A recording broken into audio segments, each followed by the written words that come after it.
کیا آپ جانتے ہیں کہ سن 1989 میں میوزک 89 نامی پی ٹی وی شو میں مشہور پاپ گلوکارہ نازیہ حسن اور ان کے بھائی زہیب حسن کی شرکت کے بعد ملک میں مظاہرے کیوں شروع ہو گئے تھے؟ یہ جنوری سن 1989 کا ذکر ہے۔ ملک میں پیپلز پارٹی کی پہلی حکومت اور نئے سال کا سورج پوری آب و تاب سے چمک رہا تھا۔ اکلوتے ٹی وی چینل پر کوئی ہفتہ بھر پہلے میوزک 89 کے پرومو نشر ہونا شروع ہو گئے، جن میں پاپ آئیکن نازیہ حسن اور ان کے بھائی زہیب حسن کو نمایاں کیا گیا۔ یہ وہ دور تھا جب پاکستان میں نوجوان لیکن باصلاحیت گلوکار ابھر کر سامنے آ رہے تھے اور موسیقی میں جدت آ رہی تھی۔ نازیہ اور زہیب کے بعد وائٹل سائنس دل دل پاکستان گا کر پاکستانیوں کے دل جیت چکے تھے۔ نت نئے رجحانات نے تو جیسے پاپ موسیقی میں ان گنت رنگ بھر دیے تھے۔ اس تناظر میں ہر کوئی 23 جنوری کا بے چینی اور بے قراری سے انتظار کرنے لگا جب پاپ میوزک کا یہ شو ٹی وی کی زینت بنا۔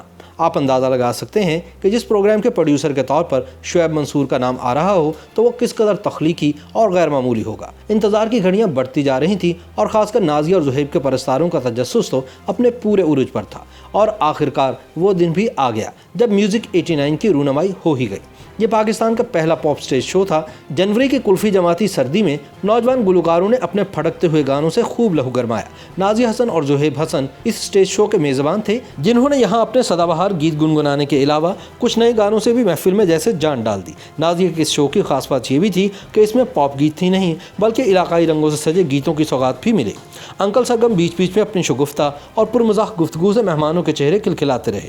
شو میں اس وقت کے اسکواش کے عالمی فاتح جہانگیر خان کی انٹری ہوئی تو نوجوان پرستاروں نے ان کا ولولہ انگیز استقبال کیا۔ اس شو کے ذریعے جوپیٹر گروپ نے بھی اپنا مشہور گیت یارو یہی دوستی ہے سنایا، جسے علی عصمت نے اپنے مخصوص انداز میں گنگنا کر مہمانوں میں جیسے نیا کرنٹ چھوڑ دیا۔ یہی نہیں، یہ وہ دور تھا جب جنون کے سلمان احمد وائٹل سائنس کے پلیٹ فارم سے مدھر اور رسیلی دھنیں گٹار پر چھیڑتے تھے۔ اس ٹی وی شو میں فردوس رانجن کا گایا ہوا نغمہ گیت چھیڑو ایسا تو خاصا مشہور ہوا۔ اسی طرح میڈو نائٹس کا بہاروں کی یہ شام بھلا کون ذہن سے نکال سکتا ہے۔ پھر کیلاشی گلوکار علی امان گجالی نے بھی علاقائی گیت گا کر دھوم مچا دی۔ یہ تو تھے اس مشہور لیکن بعد میں متنازع بننے والے ٹی وی پروگرام کے گلوکار۔ اب سوال یہ ہے کہ نازیہ حسن کا یہ شو اس قدر تنازعات کی زد میں کیوں آیا؟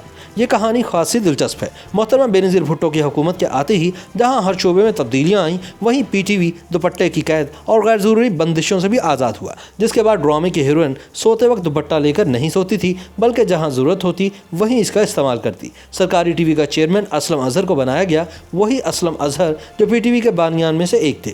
اسلم اظہر جنہوں نے ٹی وی کو وڈیروں، چودھریوں اور زمینداروں پر مبنی ڈراموں سے بھی نجات دلائی۔ یہ کہا جا سکتا ہے کہ پی ٹی وی نے آزاد اور روشن خیالی کی جانب قدم بڑھانا شروع کر دیے۔ اب ایسے میں میوزک 89 پاپ میوزک میں تازہ ہوا کا جھونکا بن کر آیا، جس میں جہاں سٹیج پر نوجوان گلوکار پرفارم کر رہے تھے تو وہیں مہمان بھی کوئی غزل سننے والوں کی عمر کے تو تھے نہیں جو سر جھکا کر بس واہ واہ کرتے، بلکہ وہ بھی انہی گلوکاروں کے ہم عصر تھے جن کی نشست کے لیے صنفی امتیاز کی کوئی حد بندی نہیں کی گئی، بلکہ اس مشترکہ محفل میں جس کی جہاں مرضی ہوئی وہ کسی کے ساتھ بیٹھ گیا۔ کسی نے یہ نہیں دیکھا کہ برابر والا مرد ہے یا خاتون۔ یہی نہیں، جب کسی گانے اور گلوکار میں جوش بھرنا مقصود ہوا تو 3-4 نوجوانوں نے ہاتھ فضا میں اٹھا کر ادھر ادھر ہلائے بھی۔ صنف نازک نے تو بڑھ چڑھ کر اپنا حصہ ڈالا۔ گلوکاروں کے ساتھ یہ مہمان بھی خوب تھرکے، یعنی اس مخلوق پاپ سٹیج شو کا ہر کسی نے خوب لطف اٹھایا۔ لیکن اسی بات پر مذہبی شدت پسند حلقوں نے ایک ہنگامہ برپا کر دیا۔ ملک بھر میں احتجاج اور مظاہروں کا سلسلہ شروع ہوا۔ دینی جماعتوں نے اسلام خطرے میں ہے کا نعرہ لگا کر سڑکوں پر ہی نہیں، ٹیلی ویژن کے مرکزی اور ذیلی دفاتر کے سامنے بھی خوب مظاہرے کیے۔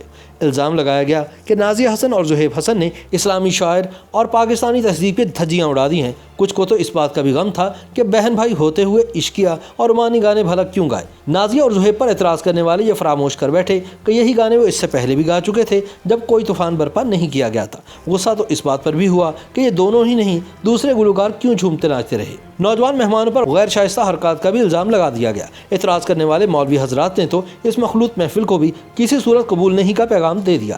مغربی ثقافت کی یلغار قرار دیتے ہوئے بے نظیر حکومت کو بھی آڑے ہاتھوں لیا گیا، جس کی صفائی دیتے ہوئے پیپلز پارٹی کے وزراء نظر آئے۔ حزب اختلاف میں 9 جماعتوں پر مبنی اسلامی جمہوری اتحاد تھا، جس کے قائد حزب اختلاف مرحوم غلام مصطفی جتوئی تھے۔ آئی جی آئی کے ارکان نے ایوان بالا اور ایوان زیری تک اس پروگرام پر گرما گرم تقریروں کی بھرمار کر دی۔ ہدف تنقید صرف پیپلز پارٹی ہی نہیں نازیہ اور زہیب بھی رہے۔ دونوں پر ایسی گولہ باری ہوئی اور بیانات کی جنگ چھڑی کہ کچھ عرصے کے لیے نازیہ اور زہیب پیش منظر سے پس منظر میں چلے گئے۔ دلچسپ صورتحال تو اس وقت ہوئی جب اسی پروگرام کو فحاشی اور ہیجان خیزی کے زمرے میں لاتے ہوئے ایک وکیل نے راولپنڈی کے اسسٹنٹ کمشنر تک کا در کھٹکھٹا دیا۔ ان کا موقف تھا کہ متعلقہ پروگرام میں قابل اعتراض حرکات کے ساتھ ساتھ نازیبا گانے گنگنائے گئے، جس سے مسلمانوں کے جذبات کو ٹھیس پہنچی۔ وکیل صاحب نے اپنی درخواست میں پروگرام کے پروڈیوسر شعیب منصور، پی ٹی وی کے چیئرمین اسلم اظہر اور گلوکار نازیہ اور زہیب حسن کو فریق بنایا۔ گو کہ ان کی درخواست خارج کر دی گئی، لیکن یہاں یہ بتاتے چلیں کہ یہ وکیل کوئی اور نہیں، بابر اعوان تھے۔ وہی بابر اعوان جو پیپلز پارٹی کی تیسری حکومت میں وفاقی وزیر بنے اور ان دنوں تحریک انصاف میں کچھ ایسی ہی ذمہ داری نبھا رہے ہیں۔ YouTube پر گوگلی نیوز دیکھنے کے لیے youtube.com کی سرچ بار میں googly news T V type کریں۔ گوگلی نیوز کے پیج پر سرخ رنگ کے سبسکرپشن والے بٹن پر کلک کرنا نہ بھولیے۔ YouTube پیج پر اپلوڈ ہونے والی ویڈیوز سے باخبر رہنے کے لیے بیل آئیکن پر کلک کیجیے۔ آپ کو ہر نئی ویڈیو کے بارے میں نوٹیفیکیشن موصول ہو جائے گا۔